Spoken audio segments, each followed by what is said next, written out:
बहुत बहुत धन्यवाद करना चाहूंगा।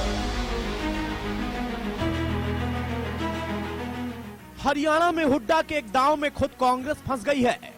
हुड्डा ने रोहतक में प्रेस कॉन्फ्रेंस करके एक बड़ा धमाका करने की कोशिश की।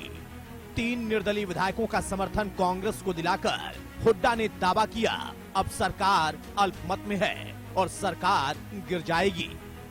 लेकिन जैसे ही हुड्डा का यह बयान आया, वैसे ही जेजेपी ने मोर्चा खोल दिया। दिग्विजय और फिर दुष्यंत ने हुड्डा पर आरोप लगाते हुए कहा कि ये सब गुमराह करने की बात है।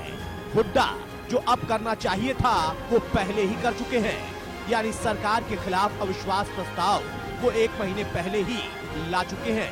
अब 6 महीने से पहले कोई प्रस्ताव नहीं ला सकते।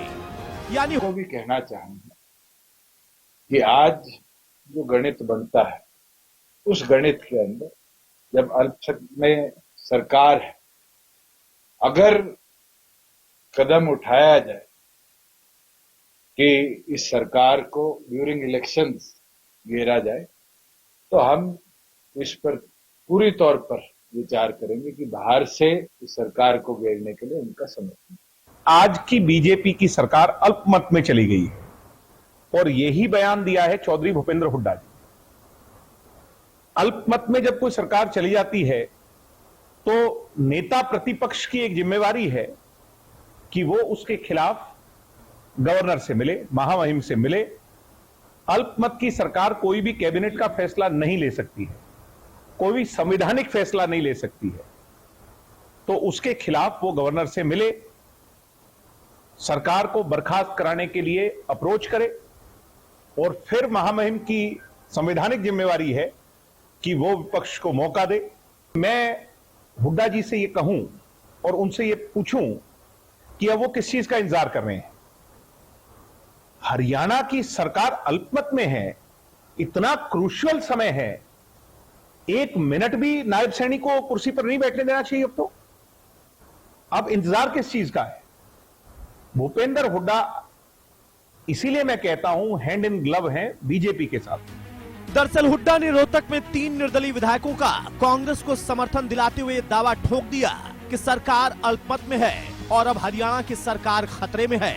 हालांकि विधानसभा के गणित को समझें तो फिलहाल 90 सदस्यों वाली हरियाणा विधानसभा में 88 सदस्यों की ही चर्चा होगी, क्योंकि निर्दलीय विधायक रणजीत चौटाला विधायकी से इस्तीफा दे चुके हैं और बीजेपी में शामिल हो चुके हैं, और पूर्व मुख्यमंत्री मनोहर लाल करनाल से लोकसभा चुनाव लड़ रहे और विधायकी से इस्तीफा दे चुके हैं।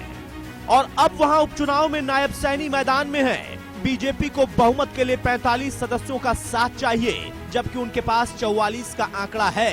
साथ ही जेजेपी के विधायकों का समर्थन भी प्राप्त है। लेकिन दुष्यंत का कहना है कि हुड्डा नाटक कर रहे, अगर वाकई सरकार गिरा सकते हैं तो गिराएं, हम समर्थन बाहर से देंगे। वहीं सीएम सैनी कहते हैं कि विधायकों की कुछ इच्छाएं होती हैं, हुड्डा उनकी इच्छा पूरी कर रहे। जनता और जनता की इच्छा से इनका कुछ लेना देना नहीं। विधायकों की कुछ इच्छाएं होती हैं और हर व्यक्ति आज इच्छा के साथ जुड़ा हुआ है, शायद क्योंकि कांग्रेस आजकल इच्छाएं पूरी करने में लगी हुई है। और लोग समझ रहे हैं, लोग सब जानते हैं कि किसकी इच्छा क्या है।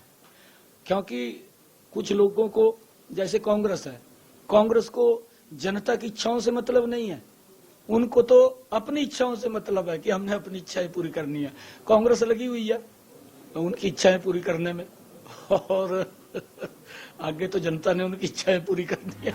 खैर, चुनाव से पहले हुड्डा ने दांव तो बढ़िया चला, लेकिन दांव उल्टा पड़ गया। लोग ये भी कह रहे हैं कि हुड्डा ने ये दांव रोहतक से चला है, क्योंकि दीपेंद्र वहां से चुनाव लड़ रहे और भूपेंद्र हुड्डा ये मैसेज देना चाहते हैं कि मेरे साथ तो अब निर्दलीय भी आ गए, तो दीपेंद्र और मजबूत हो गए हैं।